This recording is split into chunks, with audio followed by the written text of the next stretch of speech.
എൻ്റെ വിനീതമായ നമസ്കാരം. കഴിഞ്ഞ വീഡിയോയിൽ നമ്മൾ യേശു പാപബലിയായിരുന്നില്ല എന്ന് മനസ്സിലാക്കി. ഈ വീഡിയോയിൽ ദൈവം തന്നെയും ജീവിച്ചിരിപ്പില്ല, മരിച്ചവൻ എന്നും മരിച്ചവൻ തന്നെ എന്ന് സ്ഥാപിക്കാം.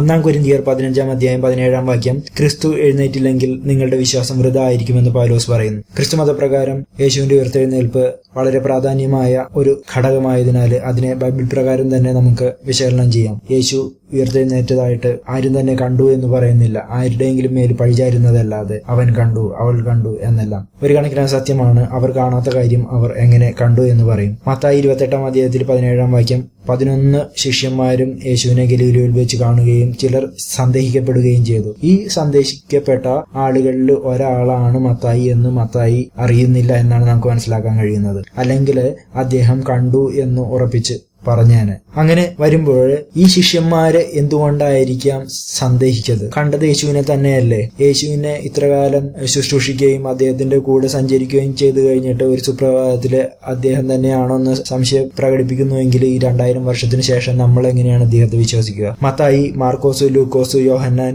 ഇവർ 4 പേരും ഉയർത്തെഴുന്നേൽപ്പിനെ പറ്റി പറഞ്ഞിരിക്കുന്നത് 4 വിധത്തിലാണ്.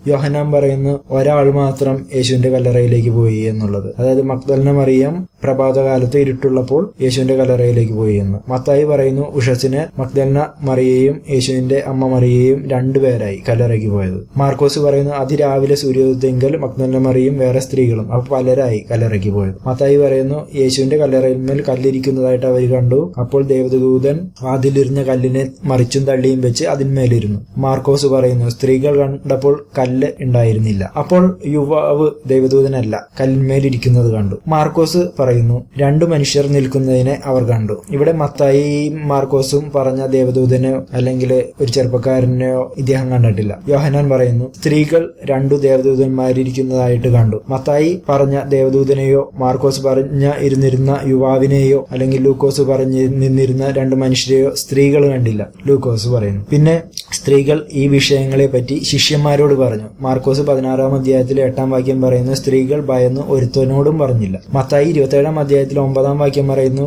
മഗ്ദലന മറിയ യേശുവിനെ കണ്ട ഉടനെ തന്നെ യേശുവിന്റെ കാൽ തൊട്ട് വണങ്ങി. യോഹന്നാൻ 20 അധ്യായം 15-17 വാക്യങ്ങൾ പറയുന്നു മഗ്ദലന മറിയം യേശുവിനെ തൊട്ടില്ല, യേശു അന്ന് മനസ്സിലായുമില്ല. യോഹന്നാൻ പറയുന്നു ആദ്യം മഗ്ദലന മറിയത്തിന് കാണപ്പെട്ടു. ലൂക്കോസ് 24 അധ്യായത്തിൽ 50-51 വാക്യങ്ങൾ പറയുന്നു യേശു ബെഥനയിൽ നിന്നും സ്വർഗത്തിലേക്ക് പോയെന്ന്.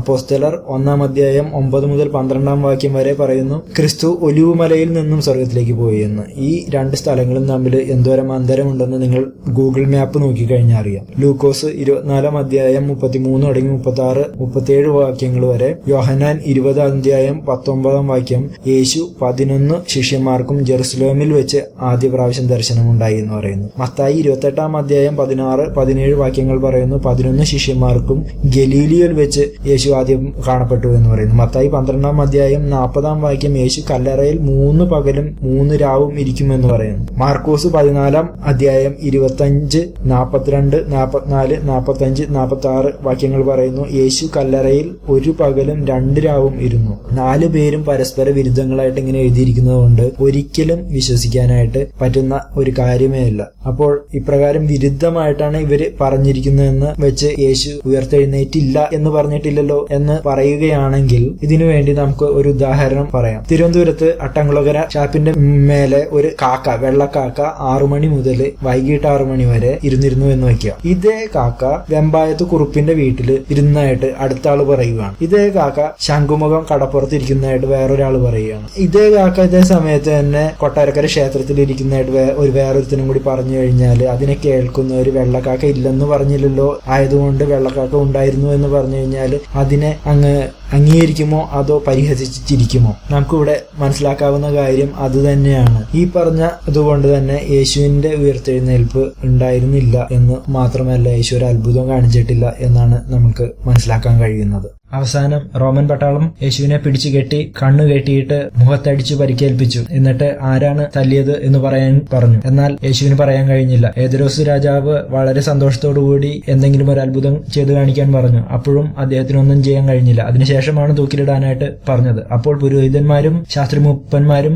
ഇവൻ ഇസ്രായേൽ രാജാവാണെങ്കിൽ കുരിശിൽ നിന്ന് ഇറങ്ങി വരട്ടെ എന്ന് പറഞ്ഞു. അപ്പോഴും അദ്ദേഹം കുന്തം പോലെ നിന്നേ ഉള്ളൂ. അങ്ങനെ കല്ലേറ് കൊള്ളുന്ന സമയത്തും മലവക്കിൽ നിന്ന് തള്ളിയിടാൻ പോയപ്പോഴും അവിടെ നിന്നും മറിഞ്ഞു കളഞ്ഞു. അങ്ങനെ അത്ഭുതം കാണിച്ചു എന്ന് പറയുന്ന ഒരത്ഭുതവും അദ്ദേഹത്തിന് കാണിക്കാൻ കഴിഞ്ഞില്ല. യേശുവിന് ഈ ആൾക്കൂട്ടത്തിൽ ഒളിച്ച് നടക്കുന്ന ഒരു ശീലം മുന്നാലെ പതിവായിരുന്നു. അതുകൊണ്ട് തന്നെ റോമൻ പട്ടാളം വളരെ താല്പര്യപ്പെട്ടു തന്നെയാണ് അദ്ദേഹത്തെ പിടിച്ചു കെട്ടിയത്. അങ്ങനെ പിടിച്ചു കെട്ടിയ ദിവസം പിതാവിനാൽ നിർണയിക്കപ്പെട്ട ദിവസമാണെന്ന് പറഞ്ഞു കഴിഞ്ഞാൽ നമ്മൾക്ക് എന്താണ് പറയാൻ കഴിയുക? ഈ കണക്കിനാണെങ്കിൽ സകല പേർക്കും ദൈവത്വവും മനുഷ്യത്വവും ഉണ്ടെന്നും ദൈവമാണെന്നും പറയേണ്ടി വരും. ഒരുപക്ഷെ ഈ മേൽപ്പറഞ്ഞ അത്ഭുതങ്ങളെല്ലാം യേശു ചെയ്തതായിട്ട് തന്നെ അങ്ങ് വിചാരിച്ചോ? എന്നാലും ദൈവം എന്ന് പറയാനായിട്ടുള്ള യാതൊരു യുക്തിയും ഇവിടെ കാണുന്നില്ല. എന്തുകൊണ്ടെന്നാൽ മോശ, യേശുവ, എലീശ, ഏലിയ മുതലായവരും ഇതേപോലെ അത്ഭുതങ്ങൾ ചെയ്തിട്ടുണ്ട്. പുറപ്പാട് പുസ്തകം 7-ാം അധ്യായം 8-ാം അധ്യായം നോക്കുകയാണെങ്കിൽ ദൈവമഹിമയിലാല് മോശ മുതൽ ഈ പറഞ്ഞ പേരുകളെല്ലാം ഈ ഈജിപ്തില് ദേശത്ത് പറവ രാജാവിന്റെ അടുത്ത് ചെന്നിട്ട് കോലിനെ പാമ്പാക്കൽ, വെള്ളത്തെ രക്തമാക്കൽ, തവള ഉണ്ടാക്കൽ മുതലായ അത്ഭുതങ്ങളെ ചെയ്തു. അപ്പോൾ അവിടെ രാജ്യസമീപത്തുണ്ടായിരുന്നവരും ദൈവശത്രുക്കളും മന്ത്രിമാരും ഇതിന് തുല്യമായും അധികമായും അത്ഭുതങ്ങൾ ചെയ്തു. അതുകൊണ്ട് ദൈവമല്ലാത്തവർക്കും വിശ്വാസമില്ലാത്ത ദൈവശത്രുക്കൾക്കും അത്ഭുതങ്ങളെ കാണിക്കാൻ കഴിയുമെന്ന് സ്പഷ്ടമാണ്. പിന്നെയും മത്തായി 24-ാം അധ്യായം 24-ാം വാക്യം കള്ളക്രിസ്തുക്കളും കള്ളദീർഘദർശിമാരും വന്നു കഴിയുന്നതിനാൽ തെരഞ്ഞെടുക്കപ്പെട്ടവരെയും വഞ്ചിപ്പിക്കാൻ തക്കവണ്ണം വലുതായിട്ടുള്ള അടയാളങ്ങളെയും അത്ഭുതങ്ങളെയും കാട്ടും. ഇതിനാൽ ഒരുവൻ അത്ഭുതങ്ങളെ ചെയ്താൽ അവനെ ദൈവമെന്ന് വിശ്വസിച്ചു പോകരുത് എന്ന് മാത്രമല്ല ദൈവഭക്തനാണെന്ന് പോലും വിചാരിക്കുന്നതിലേക്ക് ഒരു മാർഗവും ദൈവ ശത്രുവാണെന്ന് നിശ്ചയിക്കുന്നതിലേക്ക് യാതൊരു വിരോധവും ഇല്ലെന്നും ഉറപ്പിക്കാവുന്നതാണ്. നമുക്ക് എങ്ങനെ വിചാരിച്ചു കഴിഞ്ഞാൽ യേശുവിനെ ദൈവമെന്ന് പറയുന്നതിന് കടുകോളവും ന്യായവും നമുക്ക് കാണാൻ കഴിയുന്നില്ല. പാപികൾക്ക് നിത്യനരകമാണ് ബൈബിൾ പ്രകാരം പറഞ്ഞിരിക്കുന്നത്. യേശു എല്ലാവരുടെയും പാപം ഏറ്റെടുത്തു പോയി എന്ന് പറയുമ്പോൾ വളരെ പെട്ടെന്ന് അദ്ദേഹം നരകത്തിൽ ചെന്ന് വീണ് കാണും. അപ്പോസ്തലർ നടത്തിപ്പുകാർ പറയുന്നത് ക്രിസ്തു മരിച്ചതിന് ശേഷം പാതാളത്തിൽ ഇറങ്ങിയെന്നാണ്. അതുകൊണ്ട് നമുക്കൊരു കാര്യം തീർച്ചയായിട്ടും ഉറപ്പിക്കാം, അദ്ദേഹം നരകത്തിൽ തന്നെ പോയിരിക്കുന്നു എന്നുള്ളത്. ഇനി നരകത്തിൽ പോയിരിക്കുന്നവർക്ക് തിരിച്ചു കരയേറ്റമില്ലെന്ന് അവർ തന്നെ സിദ്ധാന്തമായിട്ട് പറയുന്നുണ്ട്. ഇതിലേക്ക് അനുകൂലമായിട്ട് യോഹന്നാൻ 20-ാം അധ്യായം 17-ാം വാക്യം എന്റെ പിതാവിന്റെ അടുക്കിലേക്ക് ഇതുവരെയും ഞാൻ കരയേറിപ്പോയിട്ടില്ല എന്ന് പറഞ്ഞിരിക്കുന്ന കാരണം കൊണ്ട് അദ്ദേഹം മോക്ഷത്തിലേക്ക് പ്രാപിച്ചിട്ടില്ല. അതുകൊണ്ട് തന്നെ എങ്ങും വ്യാപിച്ചിരിക്കുന്നു എന്ന് നമുക്ക് പറയാൻ കഴിയില്ല. അപ്പോൾ അദ്ദേഹം പെർമനന്റ് ആയിട്ട് നരകത്തിൽ തന്നെയാണ് കിടക്കുന്നതെന്ന് നമുക്ക് നിസ്സംശയം പറയാനായിട്ട് കഴിയും. അതുകൊണ്ട് തന്നെ യോഹന്നാൻ 20-ാം അധ്യായം 28-ാം വാക്യം ദൈവം, മത്തായി 1-ാം അധ്യായം 23-ാം വാക്യം നമ്മോട് കൂടിയുള്ള ദൈവം, എബ്രായർ 1-ാം അധ്യായം 8-ാം വാക്യം നിത്യസിംഹാസനായിട്ടുള്ള ദൈവം, റോമക്കാർ 9-ാം അധ്യായം 5-ാം വാക്യം എന്നേക്കും വാഴ്ത്തപ്പെട്ടവനായി സർവ്വത്തിന്മേലും ദൈവമായവൻ, യഹൂദ 25-ാം അധ്യായം, തിമോഥെയോസ് 1-ാം അധ്യായം 17-ാം വാക്യം നമ്മുടെ രക്ഷിതാവാകുന്ന ഏകജ്ഞാനിയായിട്ടുള്ള ദൈവം, തമോഥെയോസ് 6-ാം അധ്യായം 14 മുതൽ 16 വരെയുള്ള വാക്യം ജ്ഞാനനായ ഏകാധിപതിയും രാജാതി രാജാവും കർത്താവും അതികർത്താവും, 1 യോഹന്നാൻ 3-ാം അധ്യായം 16-ാം വാക്യം നമുക്ക് വേണ്ടി തന്റെ ജീവനെ വെച്ച ദൈവം, അപ്പോസ്തല നടത്തിപ്പ് 20-ാം അധ്യായം 28-ാം വാക്യം നമ്മെ സ്വന്തം രക്തത്താൽ സമ്പാദിച്ച ദൈവം, തിയോത്തോസ് 2-ാം അധ്യായം 14-ാം വാക്യം മഹാദൈവം, തിമോഥെയോസ് 3-ാം അധ്യായം 16-ാം വാക്യം ജഡത്തിൽ വെളിപ്പെട്ട ദൈവം, 1 യോഹന്നാൻ 5-ാം അധ്യായം 2-ാം വാക്യം സത്യദൈവം, ഏശയ്യ 9-ാം അധ്യായം 6-ാം വാക്യം ശക്തിയുള്ള ദൈവം, യോഹന്നാൻ 1-ാം അധ്യായം 1-ാം വാക്യം വചനമാകുന്ന ദൈവം, വെളിപ്പാടുകൾ 17-ാം അധ്യായം 14-ാം വാക്യം കർത്താതി കർത്താവ്, ലൂക്ക 2-ാം അധ്യായം 6-ാം വാക്യം കർത്താവാകുന്ന ക്രിസ്തു, വെളിപ്പാടുകൾ 1-ാം അധ്യായം 8-ാം വാക്യം ഇരുന്നവനും ഇരിക്കുന്നവനും വരുന്നവനുമായ കർത്താവ്, 1 കൊരിന്ത്യർ 8-ാം അധ്യായം 6-ാം വാക്യം യേശുക്രിസ്തു എന്ന ഏക കർത്താവ്, ഏശയ്യ 6-ാം അധ്യായം 4 മുതൽ 11 വരെ വാക്യങ്ങൾ സൈന്യങ്ങളുടെ യഹോവയായ കർത്താവ്, യോഹന്നാൻ 12-ാം അധ്യായം 38-ാം വാക്യം 1 കൊരിന്ത്യർ 2-ാം അധ്യായം 8-ാം വാക്യം മഹത്വത്തിൽ കർത്താവ്, റോമക്കാർ 14-ാം അധ്യായം 8-ാം വാക്യം ജീവകൾക്കും മരിച്ചവർക്കും കർത്താവ്, 2 കൊരിന്ത്യർ 15-ാം അധ്യായം 47-ാം വാക്യം സ്വർഗത്തിൽ നിന്നുള്ള കർത്താവ്, നീതിയും കരുണയും എന്ന അർത്ഥത്തിനുള്ളതായി പറയുന്നു, ആൽഫ ഒമേഗ, വെളിപ്പാടുകൾ 22-ാം അധ്യായം 13-ാം വാക്യം ആദിയും അന്തവും, വെളിപ്പാടുകൾ 3-ാം അധ്യായം 14-ാം വാക്യം ആമേൻ, വെളിപ്പാടുകൾ 19-ാം അധ്യായം 16-ാം വാക്യം രാജാതി രാജാവ്, എബ്രായർ 1-ാം അധ്യായം 12-ാം വാക്യം യദവാൻ, വെളിപ്പാടുകൾ 2-ാം അധ്യായം 23-ാം വാക്യം ഉൾപ്പൂവുകളെയും ഹൃദയങ്ങളെയും ആരായുന്നവൻ, കലാത്തോസ് 1-ാം അധ്യായം 17-ാം വാക്യം സർവ്വതിനും മുമ്പൻ, യോഹന്നാൻ 16-ാം അധ്യായം 30-ാം വാക്യം സകലതിൻ അറിയുന്നവൻ, കൊലസ്യ 1-ാം അധ്യായം 16-ാം വാക്യം സകലവും സൃഷ്ടിച്ചവൻ, വെളിപ്പാടുകൾ 1-ാം അധ്യായം 8-ാം വാക്യം സർവശക്തൻ, 2-ാം തെസ്സലോനിക്കർ 1-ാം അധ്യായം 8-ാം വാക്യം ന്യായാധിപതി പ്രതികാരം ചെയ്യുന്നവൻ, 1-ാം യോഹന്നാൻ 12-ാം അധ്യായം 12-ാം വാക്യം നിത്യൻ, ഏശയ്യ 9-ാം അധ്യായം 6-ാം വാക്യം നിത്യപിതാവ്, യെറമ്യ 23-ാം അധ്യായം 5-ാം വാക്യം രാജാവ്, വെളിപ്പാടുകൾ 22-ാം അധ്യായം 12-ാം വാക്യം പ്രതിഫലം കൊടുത്തവൻ, മത്തായി 9-ാം അധ്യായം 6-ാം വാക്യം പാപങ്ങളെ മോചിപ്പിക്കുന്നവൻ, യോഹന്നാൻ 6-ാം അധ്യായം 53 മുതൽ 54 വരെ വാക്യങ്ങൾ മരിച്ചവരെ ഉയർത്തെഴുന്നേൽപ്പിക്കുന്നവൻ, എബ്രായർ 13-ാം അധ്യായം 8-ാം വാക്യം മാറ്റമില്ലാത്തവൻ, വെളിപ്പാടുകൾ 22-ാം അധ്യായം 13-ാം വാക്യം ഒന്നാമത്തെയും ഒടുക്കത്തെയും, ലൂക്ക 1-ാം അധ്യായം 76-ാം വാക്യം അത്യുന്നതൻ, ഏശയ്യ 40-ാം അധ്യായം 3-ാം വാക്യം, യെറമിയ 23-ാം അധ്യായം 6-ാം വാക്യം വാക്യം, യഹോവ, സങ്കീർത്തനങ്ങൾ 68 അധ്യായം 4 വാക്യം എന്നിങ്ങനെയെല്ലാം യേശുവിനായി പറയപ്പെടുന്ന നാമങ്ങളൊന്നും തന്നെ യേശുവിന് ചേരുകയില്ല എന്ന് പ്രസ്താവിച്ചു കൊള്ളുകയാണ് ഇവിടെ. ഇപ്രകാരം യേശുവിനെ ദൈവമെന്ന് സ്ഥാപിക്കാൻ വേണ്ടി പറഞ്ഞിട്ടുള്ള അയുക്തങ്ങളും അസത്യവുമായിട്ടുള്ള സമാധാനങ്ങളെ നമ്മൾക്ക് മഹിമകളെയും നോക്കിക്കഴിയുമ്പോൾ ഇനി ആരെയാണ്, ഏത് ജീവനെയാണ് ഈ ന്യായപ്രകാരം ദൈവമെന്ന് സ്ഥാപിക്കാനായിട്ട് പാടില്ലാത്തത്? അതുകൊണ്ട് ഇത് തീർച്ചയായിട്ടും വളരെ തെറ്റായിട്ടുള്ള ഒരു പ്രവണതയാണ് ബൈബിളിൽ കാണുന്നത് എന്ന് പറയുകയാണ്. നിഗ്രഹാനുഗ്രഹം. യേശു ലോകാവസാന കാലത്ത് വിചാരണ ചെയ്യാൻ വരും എന്നാണ് പറയുന്നത്. അപ്പോൾ വിചാരണ കാലത്തിന് മുന്നായിട്ട് മരിച്ചവര് ഇപ്പോൾ സ്വർഗത്തിലാണോ അതോ നരകത്തിലാണോ അതോ വേറെ വല്ല സ്ഥലത്തുമാണോ ചെന്നിരിക്കുക എന്നാണ് നമ്മുടെ സംശയം. എന്ന് മാത്രമല്ല, ഈ ആദം, ഹവ്വ, അതേപോലെ അബ്രഹാം, നോഹ തുടങ്ങിയ ആളുകള് വിചാരണ കാലഘട്ടത്തിൽ മുന്നാലെ മരിച്ചവരാണ്. ഇവര് നേരെ സ്വർഗത്തിൽ പോയിട്ടുണ്ടെന്നാണ് ഇവർ പറയുന്നത്. എന്ന് മാത്രമല്ല, അവനവൻ ചെയ്യുന്ന പ്രവൃത്തിയുടെ അടിസ്ഥാനത്തിൽ മരിച്ച ഉടനെ തന്നെ അവര് സ്വർഗത്തിലോ നരകത്തിലോ ചെന്ന് ചേരുമെന്നും പറയുന്നു. അങ്ങനെയാണെങ്കിൽ ഈ വിചാരണ എന്താണ് അടിസ്ഥാനമാക്കുന്നത്? ഇത് ശുദ്ധ കളവല്ലേ? ഈ വിചാരണ കൊണ്ട് സ്വർഗത്തിലിരിക്കുന്നവരെ നരകത്തിലും നരകത്തിലിരിക്കുന്നവരെ വീണ്ടും സ്വർഗത്തിലേക്ക് മാറ്റിയിരുത്തോ? അങ്ങനെ ചെയ്യുന്നില്ല എന്നുണ്ടെങ്കിൽ ഈ വിചാരണ കൊണ്ട് എന്ത് അർത്ഥമാണുള്ളത്? അത് ശുദ്ധ കളവല്ലേ? ഇനി അദ്ദേഹം ഈ വിചാരണയ്ക്ക് മധ്യസ്ഥനായിട്ടിരിക്കും എന്ന് പറയുന്നു. ഈ മധ്യസ്ഥ ചെയ്യാനായിട്ട് അദ്ദേഹത്തിന് എന്തെങ്കിലും യോഗ്യതയുണ്ടോ? കാരണം ആത്മാക്കള് യാതൊരു വിധത്തിലുമുള്ള കർമ്മങ്ങളും ചെയ്യുന്നില്ല. അങ്ങനെയുള്ളപ്പോൾ ചിലരെ നല്ല സുഖസന്തോഷങ്ങൾ അനുഭവിക്കാനായിട്ട് സുഖഭോഗികളായിട്ട് സൃഷ്ടിക്കുന്നു, കുറെ പേരെ ദുഃഖ ദുരിതങ്ങൾ അനുഭവിക്കാനായിട്ട് സൃഷ്ടിക്കുന്നു. അങ്ങനെ വരുമ്പോൾ ഇങ്ങനെ പക്ഷപാതിയായിട്ടുള്ള ഒരു ദൈവത്തിന് മധ്യസ്ഥനായിട്ടിരിക്കാനായിട്ടുള്ള യാതൊരു യോഗ്യതയുമില്ല. ഇനി ക്രിസ്തു ഏത് പ്രമാണം അനുസരിച്ചാണ് ഈ വിചാരണ കാലത്ത് എല്ലാവരെയും വിചാരണ ചെയ്യാൻ പോകുന്നത്? ബൈബിളിനെ കൊണ്ടാണെങ്കിൽ അതിന്റെ അവസ്ഥ എന്താണെന്ന് കഴിഞ്ഞ 2 വീഡിയോയിൽ നിങ്ങൾ കണ്ടു. ബൈബിൾ കണ്ടിട്ടും കേട്ടിട്ടും ഇല്ലാത്ത രാജ്യങ്ങളിലെ ജനങ്ങളെ എങ്ങനെയാണ് ക്രിസ്തു വിചാരണ ചെയ്യാൻ പോകുന്നത്? ഒരു വേള അവരെ അവരുടെ നല്ലതും ചീത്തതും തിരിച്ചറിയാവുന്ന മനസാക്ഷിയെ അടിസ്ഥാനപ്പെടുത്തിയാണ് വിചാരണ ചെയ്യാൻ പോകുന്നതെങ്കിൽ ഈ തെറ്റും ശരിയും തിരിച്ചറിയാനായിട്ട് അവർക്ക് അവരുടേതായിട്ടുള്ള ന്യായപ്രമാണങ്ങളെ നോക്കേണ്ടി വരും. അങ്ങനെ വരുമ്പോൾ സ്വന്തം മതത്തിന്റെ അടിസ്ഥാനത്തിൽ അവരെ ന്യായീകരിക്കേണ്ടി വരും. അങ്ങനെ വരുമ്പോൾ ബൈബിൾ മാത്രം ശരി, ബാക്കിയുള്ളതെല്ലാം തെറ്റ് എന്ന് പറയുന്നതിന്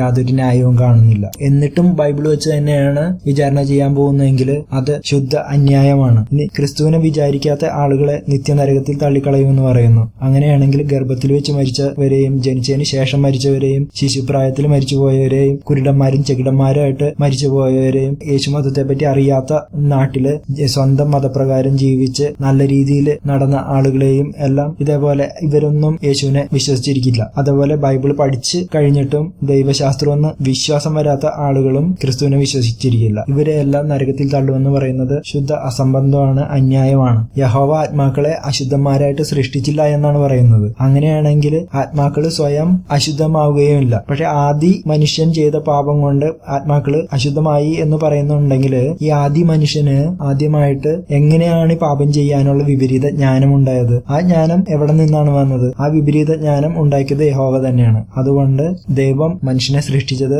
അശുദ്ധന്മാരായിട്ട് തന്നെയാണെന്നാണ് മനസ്സിലാക്കാൻ കഴിയുന്നത്. ഓരോരുത്തർക്കും ഓരോരോ പ്രകാരം ഇന്ന പോലെ നടത്തണമെന്ന് ആരംഭത്തിൽ അദ്ദേഹം നിയമിച്ചിട്ടില്ല എന്ന് പറയുകയാണെങ്കിൽ നടക്കാൻ പോകുന്നതിനെ കുറിച്ചും അദ്ദേഹത്തിന് യാതൊരു അറിവുണ്ടായിരിക്കില്ല. അതല്ല, നടക്കാൻ പോകുന്നതിനെ പറ്റി അറിഞ്ഞിട്ടുണ്ടെങ്കിൽ അത് മുന്നാലെ അദ്ദേഹം അപ്രകാരം നിയമിച്ചിട്ടും ഉണ്ടാവും. അതുകൊണ്ട് യഹോവയുടെ നിയമപ്രകാരം തന്നെയാണ്, അല്ലാതെ വേറെ ഒന്നും ഒരു വിധത്തിൽ നടക്കുകയില്ല എന്ന് സമ്മതിക്കേണ്ടതായിട്ട് വരും. അങ്ങനെ നോക്കുമ്പോൾ അദ്ദേഹം തന്നെത്താന് ഒരാത്മാവിനെയും അശുദ്ധതയെയും വൃക്ഷത്തെയും യാതൊരു പ്രയോജനമില്ലാത്തൊരു വിധിയെയും പിശാചിനെയും നിർമ്മിച്ച് ഒടുക്കം തന്റെ ചെയ്തികളെ കൊണ്ട് പാപം ഉണ്ടായി കഴിഞ്ഞപ്പോ തന്റെ കുറ്റത്തെ അന്യന്മാരിൽ സ്ഥാപിക്കുകയും താൻ ദയവുള്ളവനെ പോലെ തന്നെ വെളിയിൽ കാണിക്കുന്നതിന് വേണ്ടി രണ്ടാമതും പാപം തന്നിൽ വഹിക്കാനായിട്ട് താൻ വേദനിക്കപ്പെടുന്നവനെ പോലെ ഭാവിച്ചുകൊണ്ട് യേശു എന്ന അവതാരത്തെ ഉണ്ടാക്കുകയും ആ യേശുവിന്റെ ശരീരത്തെ മാത്രം വേദനിപ്പിച്ചുകൊണ്ട് താൻ രക്ഷകനാണെന്ന് വരുത്തി തീർക്കുകയും സ്വയം ഒന്നും ചെയ്യാത്തവനും ഒന്നും അറിയാത്തവനും പോലെ വീണ്ടും വന്ന് വിചാരണ കഴിച്ച് ആത്മാക്കളെ കുറ്റവാളികളാക്കി തീർക്കുകയും ചെയ്യുന്നതെന്ന് ആലോചിച്ചു കഴിഞ്ഞാൽ ഏതൊരു കൊച്ചുകുട്ടിക്കും മനസ്സിലാവുന്ന കാര്യമാണ്. ക്രിസ്തുവിനെ ഒരുവൻ വിശ്വസിക്കാതിരിക്കുന്നത് പാപമാണെന്ന് ക്രിസ്ത്യാനികൾ പറയുന്നു എന്നുണ്ടെങ്കിൽ ക്രിസ്തു മുന്നിലും പിന്നിലും ഉള്ള സകല പാപങ്ങളെ പാടുപെട്ടു എന്ന് കൂടി പറയുന്നുണ്ട്. അപ്പോൾ യേശുവിനെ വിശ്വസിക്കാത്തതായിട്ടുള്ള പാപവും മുന്നാലുള്ള പാപവും ഇനി പിന്നാലെ വരുന്ന പാപങ്ങളും യേശു സ്വയം ഏറ്റെടുത്താൽ മാത്രം മതി. അതിനു വേണ്ടിയിട്ട് ബാക്കിയുള്ളവരെയും കൂടി നരകവേദന അനുഭവിപ്പിക്കേണ്ട യാതൊരു കാര്യവും ഇല്ല എന്ന് ആലോചിച്ച് കഴിയുമ്പോൾ ഈ വിചാരണയ്ക്ക് യാതൊരു വിധത്തിലുള്ള ന്യായവും ഇല്ല എന്ന് മനസ്സിലാക്കാൻ കഴിയുന്നു. പവിത്രാത്മാവ് സൃഷ്ടിക്ക് വേണ്ടിയിട്ട് വേണ്ടിയിട്ടുള്ള സർവ്വസഹായവും ചെയ്യുന്നു എന്നാണ് പറയുന്നത്. യഹോവ സർവശക്തനാണെങ്കിൽ പവിത്രാത്മാവിന്റെ യാതൊരുവിധ സഹായവും തേടേണ്ട യാതൊരു കാര്യവുമില്ല. എന്നാൽ ഇതിൽ നിന്ന് നമുക്ക് മനസ്സിലാക്കാൻ കഴിയുന്നത് അങ്ങനെ വരുമ്പോൾ യഹോവ സർവശക്തനല്ല എന്നാണ്. പവിത്രാത്മാവിന്റെ സഹായത്തോടു കൂടിയാണ് അല്ലെങ്കിൽ അദ്ദേഹത്തിന്റെ അനുമതി തേടിയിട്ടാണ് യഹോവ സൃഷ്ടികർമ്മം നടത്തുന്നത്. അങ്ങനെയാണെങ്കിൽ പവിത്രാത്മാവിന് സ്വയം ബൈബിൾ അങ്ങ് നിർമ്മിച്ചാൽ മതിയായിരുന്നു. ഈ ശിഷ്യരെ കൊണ്ട് എഴുതിക്കേണ്ട യാതൊരു കാര്യവും ഉണ്ടായിരുന്നില്ല. യേശുവിനെ ദോഷരഹിത മനുഷ്യനാക്കാനായിട്ട് പവിത്രാത്മാവ് പ്രാവിന്റെ രൂപത്തിൽ അദ്ദേഹത്തിൽ പ്രവേശിക്കുകയായിരുന്നു. പക്ഷെ അവസാനം അദ്ദേഹം കുരിശിൽ കിടന്ന് വേദനയോടെ നിലവിളിച്ചപ്പോൾ വിട്ടുകളഞ്ഞത് എന്തിനാണ് എന്ന് നമുക്ക് മനസ്സിലാക്കാൻ കഴിയുന്നില്ല. എന്നാൽ അദ്ദേഹത്തിന്റെ പിതാവായ യഹോവയും ഇത് തന്നെയാണ് ചെയ്തത്. പിശാച് പാമ്പിന്റെ രൂപത്തിൽ വന്നപ്പോൾ പാമ്പുകളെല്ലാം ശപിച്ച യഹോവ പ്രാവിന്റെ രൂപത്തിൽ പരിശുദ്ധാത്മാവ് വന്നപ്പോൾ പ്രാവുകളെയും ഒന്ന് അനുഗ്രഹിക്കേണ്ടതായിരുന്നു. ത്രൈക്യത്വം, പിതാവ്, പുത്രൻ, പവിത്രാത്മാവ് എന്നീ 3 നാമങ്ങൾ ബൈബിളിൽ പറഞ്ഞിട്ടുണ്ട്. അത് 3 തന്നെയാണ്. മത്തായി 28 അധ്യായം 19 വാക്യം പിതാവ്, പുത്രൻ, പവിത്രാത്മാവിന്റെ വാക്യത്തിൽ സ്നാനപ്പെടുത്തുക. 2 കൊരിന്ത്യർ 13 അധ്യായം 14 വാക്യം കർത്താവായ യേശുക്രിസ്തുവിന്റെ കൃപയും ദൈവത്തിന്റെ സ്നേഹവും പരിശുദ്ധാത്മാവിന്റെ കൂട്ടായ്മയും നിങ്ങളോടൊപ്പം ഇരിക്കുന്നു. ഇത് 3 ഒന്നാണെന്ന് പറഞ്ഞിട്ടില്ല, 3 വന്നിക്കണമെന്ന് പറഞ്ഞിട്ടില്ല, 3 തുല്യമാണെന്നും പറഞ്ഞിട്ടില്ല.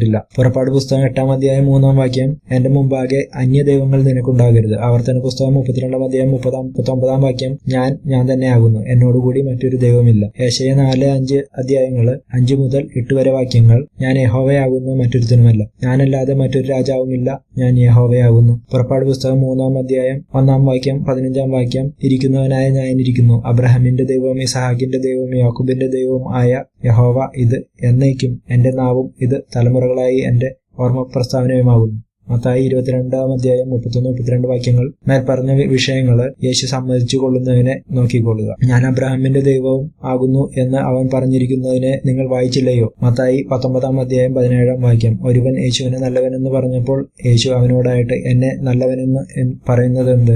ദൈവം ഒഴികെ നല്ലവനായി മറ്റൊരുത്തനുമില്ല. മാർക്കോസ് 12 അധ്യായം 32 വാക്യം. ഒരുവൻ ഒരു ദൈവമേ ഉള്ളൂ, അവനൊഴികെ മറ്റാരുമില്ല എന്ന് പറഞ്ഞപ്പോൾ യേശു ശരി തന്നെ എന്ന് സമ്മതിച്ചു. യോഹന്നാൻ 14 അധ്യായം 28 വാക്യം. പിതാവ് എന്നേക്കാൾ വലിയനാകുന്നു എന്ന് യേശു പറഞ്ഞു. അപ്പോസ്തലർ 2 അധ്യായം 22 വാക്യം. യേശുക്രിസ്തുവായ മനുഷ്യനെ ദൈവം സമ്മതിച്ചു. 1 കൊരിന്ത്യർ 11 അധ്യായം 3 വാക്യം. മനുഷ്യനും ക്രിസ്തുവിനും എത്രത്തോളം വ്യത്യാസമുണ്ടോ അത്രത്തോളം വ്യത്യാസം ദൈവത്തിനും ക്രിസ്തുവിനും തമ്മിലുണ്ടെന്ന് അർത്ഥത്തിലുള്ള വാക്യങ്ങൾ താഴെ പറയുന്നു. പുറപ്പാട് പുസ്തകം 3 അധ്യായം 14 വാക്യം, 15 വാക്യം, 20 അധ്യായം 3 വാക്യം, 5 അധ്യായം 7 വാക്യം, ശാമുവേൽ 7 അധ്യായം 22 വാക്യം, 2 രാജാക്കന്മാർ 19 അധ്യായം 19 വാക്യം, നെഹമ്യാ 9 അധ്യായം 6 വാക്യം, സങ്കീർത്തനം 83 അധ്യായം 18 വാക്യം, 36 അധ്യായം 10 വാക്യം, യെശയ്യാ 37 അധ്യായം 16 വാക്യം, 37 അധ്യായം 27 വാക്യം, 40 അധ്യായം 25 വാക്യം, 41 അധ്യായം 4 വാക്യം, 42 അധ്യായം 8 വാക്യം, 44 അധ്യായം 68 വാക്യം, 45 അധ്യായം 5-6 വാക്യങ്ങൾ, 45 അധ്യായം 1, 21, 22 വാക്യങ്ങൾ, 43 അധ്യായം 10, 11, 14, 15 വാക്യങ്ങൾ, ഹോശിയ 13 അധ്യായം 4 വാക്യം, യോവേ 2 അധ്യായം 27 വാക്യം, മത്തായി 19 അധ്യായം 17 വാക്യം, 7 അധ്യായം 21 വാക്യം, 12 അധ്യായം 32, 34 വാക്യങ്ങൾ, 20 അധ്യായം 23 വാക്യം, മത്തായി 26 അധ്യായം 39 വാക്യം, 5 അധ്യായം 42 വാക്യം, യോഹന്നാൻ 17 അധ്യായം 3 വാക്യം, 4 അധ്യായം 34 വാക്യം, 5 അധ്യായം 38 വാക്യം, 6 അധ്യായം 37 വാക്യം, 20 അധ്യായം 17 വാക്യം, 14 അധ്യായം 28 വാക്യം, മാർക്കോസ് 13 അധ്യായം 42 വാക്യം, മാർക്കോസ് 11 അധ്യായം 20 വാക്യം, 10 അധ്യായം 9 വാക്യം, 4 അധ്യായം 24 വാക്യം, 1 കൊരിന്ത്യർ 8 അധ്യായം 6 വാക്യം, 1 അധ്യായം 6 വാക്യം, 11 അധ്യായം 3 വാക്യം, 2 കൊരിന്ത്യർ 8 അധ്യായം 3 വാക്യം, തിമോത്തിയോസ് 1 അധ്യായം 17 വാക്യം, 24 അധ്യായം 5 വാക്യം, 6 അധ്യായം 15-16 വാക്യങ്ങൾ, ഗലാത്യർ 3 അധ്യായം 20 വാക്യം, എഫീസിയർ 4 അധ്യായം 6 വാക്യം, 1 അധ്യായം 17 വാക്യം, യാക്കോബ് 2 അധ്യായം 19 വാക്യം, വെളിപ്പാടുകൾ 15 അധ്യായം 34 വാക്യം, കൊലോസിയർ 1 അധ്യായം 3 വാക്യം. ഈ വാക്യങ്ങളൊക്കെ കൂടി നോക്കിക്കഴിഞ്ഞാൽ ഈ ത്രൈക്യത്വം എന്ന വാക്കിനെ ഒരു അർത്ഥമില്ല എന്ന് മനസ്സിലാകും. ഇനിയിപ്പോ ഈ ത്രൈക്യത്വം എന്ന് പറഞ്ഞു കഴിഞ്ഞാൽ 3 ഒന്നായിട്ടുള്ള അവസ്ഥയാണ്. 3 മൂന്നായിട്ടിരിക്കുന്നെങ്കിൽ അത് 3 എങ്ങനെയാണ് ഒന്നാകുന്നത്? ഒന്നുകിൽ 3 നശിച്ച് ഒന്നാകേണ്ടി വരും, അല്ലെങ്കിൽ 3 മൂന്നായിട്ടിരുന്ന് ഒന്നാകേണ്ടി വരും. 3 മൂന്നായിട്ട് തന്നെ ഇരുന്നു കഴിഞ്ഞാൽ 3 എങ്ങനെ ഒന്നാകുന്നത്? അങ്ങനെ ഇരിക്കുമ്പോൾ ഈ ത്രൈക്യത്വം എന്ന വാക്കിന് യാതൊരു അർത്ഥമില്ല എന്നാണ് നമുക്ക് മനസ്സിലാക്കാൻ കഴിയുന്നത്. കാരണം 3 നശിക്കാതെ 3 ഒന്നാവാനായിട്ട് കഴിയത്തില്ല. അങ്ങനെ മൂന്നും ഒന്നാവണമെങ്കിൽ മൂന്നും നശിച്ചിട്ട് ഒന്നായി തീരേണ്ടി വരും. അങ്ങനെ മൂന്നും നശിച്ച് ഒന്നായി തീരണമെന്നുണ്ടെങ്കിൽ പിതാവും പുത്രനും പരിശുദ്ധാത്മാവും നശിച്ച് വേറൊരു വസ്തുതയാവും. അപ്പൊ അങ്ങനെ വരുമ്പോ ശരിയായ ദൈവം വേറെ ഒന്നായി തീരും. ഇനിയിപ്പോ മൂന്നും നശിക്കണമെന്നുണ്ടെങ്കിൽ അവിടെ ഒരു വികാരത്വം വരുവാണ്. ഈ വികാരത്വം ഇല്ലാതെ മൂന്നിനും കൂടി ഒന്നാവാനായിട്ട് കഴിയില്ല. ഇനിയിപ്പോ മൂന്നും ഒന്നായിക്കൊണ്ടിരിക്കുമ്പോൾ മൂന്നാകുന്നു, അതോ നശിച്ച് മൂന്നാവോ അതോ ഒന്നാവോ? അപ്പൊ ഒന്നായിട്ടിരിക്കുന്നതുകൊണ്ടാണെങ്കിൽ അത് മൂന്നാവാനായിട്ട് കഴിയില്ല. അതല്ലെങ്കിൽ ഒന്നാ എന്നുള്ളൊരു കാരണം നശിച്ച് മൂന്നാവണം. അതുപോലെ മൂന്നായിട്ടിരിക്കുകയാണെങ്കിൽ അതിന് ഒന്നാവണമെങ്കിൽ ആ കാരണം നശിച്ചിട്ട് ഒന്നാവണം. അതായത് ഒരു ഓറഞ്ച് 3 കഷ്ണമായിട്ട് വിഭജിക്കും പോലെ. അപ്പൊ അത് 3ആയി. പക്ഷെ അപ്പൊ 1 എന്നുള്ളൊരു കാരണം നശിച്ചു പോയി. അതേപോലെ ഇത് ചേർത്ത് വെച്ച് ഒന്നാക്കുമ്പോ ആ 3 എന്നുള്ളൊരു ഇത് നഷ്ടപ്പെട്ടു. അവിടെ പിന്നെ 1 ഉള്ളൂ. അങ്ങനെ വരുമ്പോ പിതാവ് പുത്രൻ പരിശുദ്ധാത്മാവ് എന്ന് 3 പേര് നശിച്ചു പോകുന്നതാണെന്നുള്ളത് നിശ്ചയമായിട്ട് തീരുകയാണ് അവിടെ. ഇനിയിപ്പോ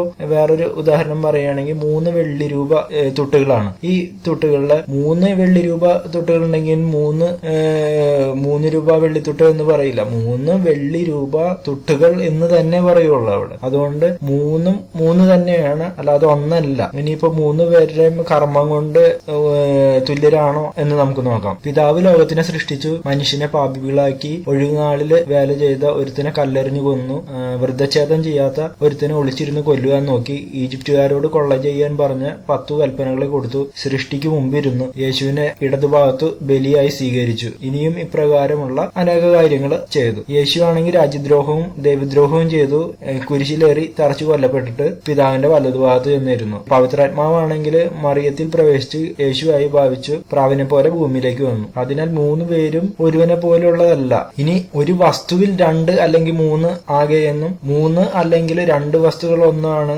അപരിപൂർണ വസ്തു അല്ലാതെ പരിപൂർണ വസ്തുവിൽ അത് നടക്കുന്ന കാര്യമല്ല. ജലം നിറഞ്ഞ മേലടപ്പെട്ടുള്ളൊരു പാത്രത്തില് ജലത്തിന് 3ഉം 2ഉം എന്നൊന്നും നമുക്ക് അങ്ങനെ പറഞ്ഞു കഴിഞ്ഞാൽ അതൊരു വസ്തുതയില്ലാത്ത കാര്യങ്ങളായിട്ട് മാറിപ്പോകും. പിതാവും പുത്രനും ഒന്നാണെന്ന് പറയുന്നതിന് യാതൊരു ന്യായവും വീണ്ടുമില്ല. യേശു മുള്ളുമടി ധരിച്ചു, പിതാവ് മുള്ളുമടി ധരിച്ചോ? ഒരിക്കലും ഇല്ല. യേശു കുരിശിൽ കയറി മരിച്ചു, പിതാവ് അതേപോലെ തന്നെ കുരിശിൽ കയറി മരിക്കുമായിരുന്നോ? ഒരിക്കലും ഇല്ല. യേശു നിലവിളിച്ചു, പിതാവും നിലവിളിച്ചില്ല. യേശു പിതാവിനെ നോക്കിയിട്ട് എന്നെ എന്തിനു കൈവിട്ടു എന്ന് പറഞ്ഞു. അപ്പോ പിതാവും യേശുവിനെ നോക്കിയിട്ട് എന്നെ എന്തിനു കൈവിട്ടു എന്ന് പറയുകയുണ്ടായില്ല. അപ്പൊ ഇവർ 2 പേരും 2 ഒന്നല്ല എന്നാണ് നമുക്ക് മനസ്സിലാക്കാൻ കഴിയുന്നത്. ഇതേപോലെ തന്നെ ഇനി നമുക്ക് ബിംബ പ്രതിബിംബ ഉദാഹരണം നോക്കാം. അവിടെ സൂര്യനായിട്ട് പിതാവും പ്രതിബിംബവുമായിട്ട് യേശു. അപ്പൊ സൂര്യനുള്ള വസ്തുവും അതായത് പിതാവ് ഉള്ള വസ്തുവും യേശു ഇല്ലാത്ത വസ്തുവാണ്. അപ്പൊ യേശു ചെയ്ത കാര്യങ്ങളൊന്നും ഇല്ല, തോന്നലായി മാറും. അങ്ങനെ വരുമ്പോ മരണശേഷം ഇവിടെ കുരിശിൽ കയറി മരിച്ചതടക്കമുള്ള കാര്യങ്ങൾ തെറ്റാണെന്ന് വരും, അത് തോന്നൽ മാത്രമായിരുന്നു എന്ന് വരും. അതേപോലെ തന്നെ ന്യായവിധി എന്നുള്ള ഒരു സംഭവം ഇല്ലെന്നും വരും. അപ്പോൾ അതിനൊന്നും യാതൊരു അർത്ഥവുമില്ലാത്ത ഒരു അവസ്ഥയിലേക്ക് ആവും കാര്യങ്ങള്. യേശു സ്നാനം ചെയ്തു കഴിഞ്ഞപ്പോ പരമമണ്ഡലത്തിൽ നിന്നും പവിത്രാത്മാവ് അദ്ദേഹത്തിന്റെ അടുത്ത് വരേണ്ടതായിരുന്നു. തന്റെ ശിഷ്യന്മാരെ നോക്കിക്കൊണ്ട് ഞാൻ മാനലോകത്തേക്ക് പോയാൽ മാത്രമേ നിങ്ങൾക്ക് പവിത്രാത്മാവിനെ അയച്ചു തരുന്നതിലേക്ക് എന്ന് പറഞ്ഞിരിക്കുന്നതുകൊണ്ടും 2 പേരും ഒരാളല്ല, 2 പേര് തന്നെയാണ് എന്ന് നമുക്ക് മനസ്സിലാക്കാൻ കഴിയും. ക്രിസ്തുവിന്റെ ചരിത്രത്തിൽ കാണിച്ചിരിക്കുന്ന പോലെ ഞാൻ എന്റെ പിതാവിന്റെ അടുത്തേക്ക് കരയേറി പോയിട്ടില്ല എന്ന് പറഞ്ഞുള്ള കാരണം കൊണ്ട് ഒരു കാരണവശാലും പവിത്രാത്മാവിനെ ഭൂമിയിലേക്ക് കിട്ടുവാനായിട്ട് ഇടയില്ല, ഇനി ഒരിക്കലും വരികയുമില്ല എന്ന് നമുക്ക് മനസ്സിലാക്കാനായിട്ട് അദ്ദേഹം ജനങ്ങളുടെ പാപം മുഴുവൻ ഏറ്റെടുത്തുകൊണ്ട് പോയതിനാൽ പാപികൾക്ക് നിത്യ നരകമായതിനാൽ ഇനി ഒരു കാരണവശാലും പവിത്രാത്മാവ് ഭൂമിയിലേക്ക് വരാനായിട്ടുള്ള സാധ്യതയും കാണുന്നില്ല. അങ്ങനെ വരുമ്പോൾ ഇനി പിതാവും പുത്രനും പരിശുദ്ധാത്മാവും ഒരാളെന്ന് വിചാരിക്കാനായിട്ട് യാതൊരു നിർവാഹവുമില്ല.